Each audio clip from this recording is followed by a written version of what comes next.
रमज़ान शरीफ के इस पवित्र महीने पर लुधियाना पुलिस की तरफ से मैं आप सभी को बधाई देता हूं। रमज़ान सब्र, प्यार और मोहब्बत का संदेश देता है। कोरोना के इस विश्वव्यापी युद्ध में आप घर पर ही रहकर इस त्यौहार को मनाएं, घर पर ही नमाज पढ़ें, घर पर ही इबादत करें और रोज़ा रखते हुए घर पर ही इफ्तार करें।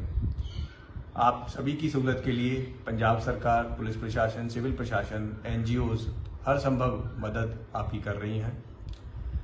एक चीज़ का आप जरूर ध्यान रखें कि घर पर भी रहते हुए आप जो फिजिकल डिस्टेंसिंग का पालन करें और बार बार साबुन से हाथ धोते रहें, मास्क लगा के रखें और जब तक कि इमरजेंसी ना हो, कोई मेडिकल इमरजेंसी ना हो, घर से बाहर ना निकलें।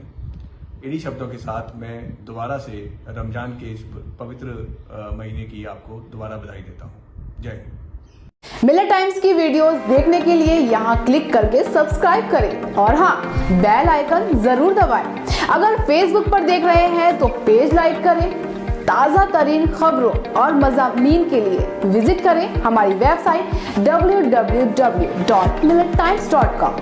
हमारी ये वेबसाइट उर्दू, हिंदी, इंग्लिश तीनों लैंग्वेज में मौजूद है।